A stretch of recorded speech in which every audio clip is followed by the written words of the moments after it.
कहा के एडवन कहा के एडवेंचरस यूनिवर्स में आपका फिर से स्वागत है। आज का एपिसोड इस दुनिया से बाहर का है। हम बात करने वाले हैं लाल ग्रह यानी सूर्य से चौथी चट्टान एकमात्र मंगल ग्रह के बारे में। लेकिन इससे पहले कि हम मंगल ग्रह के चमत्कारों में गोता लगाएं, आप सब्सक्राइब बटन को दबाना ना भूलें। मंगल ग्रह सौरमंडल का चौथा ग्रह है जो सूर्य से सबसे निकट है। यह आकार, वायुमंडलीय दबाव और वैयक्तिक रूप से हमारे जीवन को कैसे प्रभावित करता है, इस पर वैज्ञानिक अन्वेषण करना रोचक है। शुक्र की तरह मंगल ग्रह को दूरबीन से देखने वाला पहला व्यक्ति खगोल शास्त्री गैलीलियो गैलीली थे।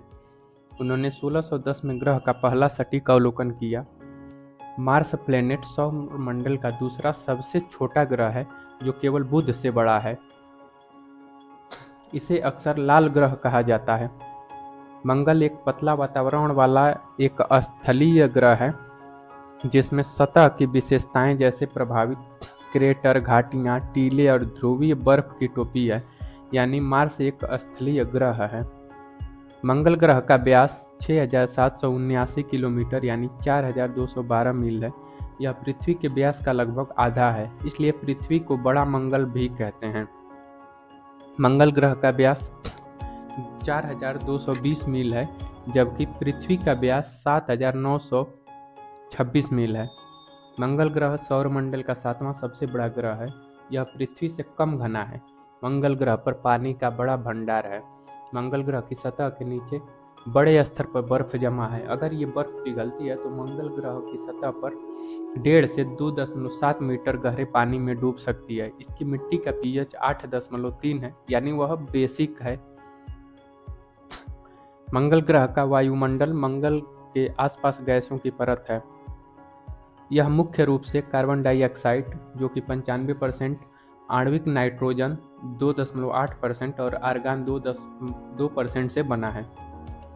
इसमें जल वाष्प, water vapour, oxygen, carbon monoxide, hydrogen और उत्कृष्ट गैस का कम मात्रा शामिल है। मंगल ग्रह की सतह और आकाश दोनों लाल हैं। यह कोई संयोग नहीं है कि मंगल ग्रह की धरती और आकाश दोनों एक ही रंग के हैं। मंगल ग्रह की चट्टानों के ऑक्सीकरण के कारण सतह ही लाल है। दूसरे शब्दों में कहें तो मंगल ग्रह एक जंग लगी दुनिया है। मंगल ग्रह का वातावरण पृथ्वी की तुलना में ठंडा है। सूर्य से अधिक दूरी के कारण मंगल को कम सौर ऊर्जा प्राप्त होती है और इसका प्रभावी तापमान कम होता है। सर्दियों में ध्रुवों के पास तो इसका तापमान 0 से 195 डिग्री फ़ारेनहाइट करीब -125 डिग्री सेल्सियस तक नीचे जा सकता है। मंगल पर गर्मी के दिनों में भूमध्य रेखा के पास तापमान 70 डिग्री फ़ारेनहाइट यानी 20 डिग्री सेल्सियस तक पहुंच सकता है, लेकिन रात में यही तापमान 0 से 100 डिग्री फ़ारेनहाइट यानी -73 डिग्री सेल्सियस तक गिर सकता है। मंगल ग्रह पर बादल दुर्लभ हैं क्योंकि ग्रह के वायुमंडल में ज़्यादा पानी नहीं है। मंगल ग्रह की हवा में पृथ्वी के वायुमंडल का घनत्व केवल 1% है।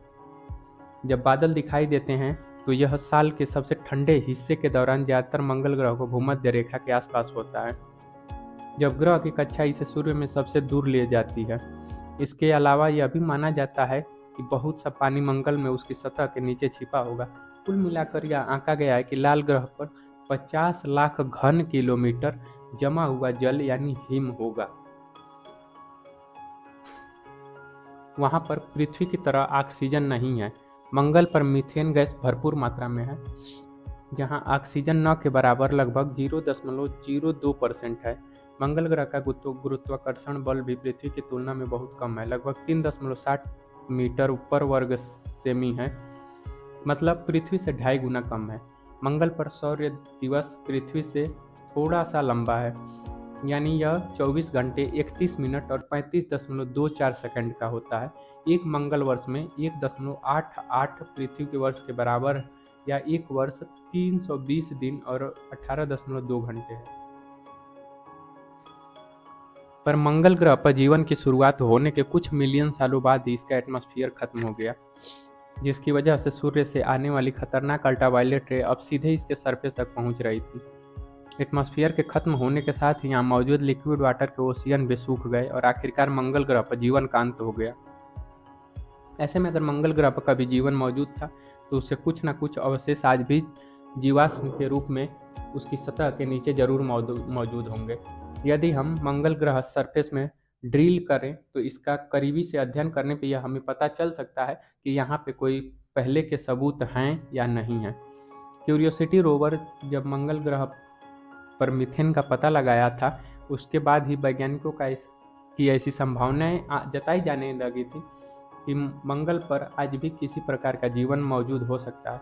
इस तथ्य पर विश्वास करने वालों का कहना है कि जब मंगल का एटमॉस्फेयर खत्म हुआ तब उस समय सूक्ष्म जीव मंगल ग्रह के सतह के नीचे चले गए जहां परिस्थितियां उनके लिए अनुकूल थी। यहाँ न सिर्फ सूर्य के पराबैंगनी किरणों से बच गए, साथ ही उनके एक अस्थायी टेम्परेचर और कभी कभार बहने वाले तरल पानी भी मिल गया। इस ब्रह्मांडीय साहसिक कार्य में मेरे साथ शामिल होने के लिए आप सभी का धन्यवाद। अगली बार तक आप ऊपर देखते रहें, जिज्ञासु बने रहें और खोज करना कभी भी बंद न करें। इसके साथ ही हमें एक अपना अंगूठा दे दें, मतलब एक लाइक दे दें और अधिसूचना घंटी यानी बेल आइकन जरूर दबाएं ताकि आप यूनिवर्स के ज्ञान से कभी न चूकें और यह ज्ञान आने वाली पीढ़ियों को सही और तार्किक क्षमता और बौद्धिक क्षमता को विकसित करने में आपकी भी सहयोगी बने।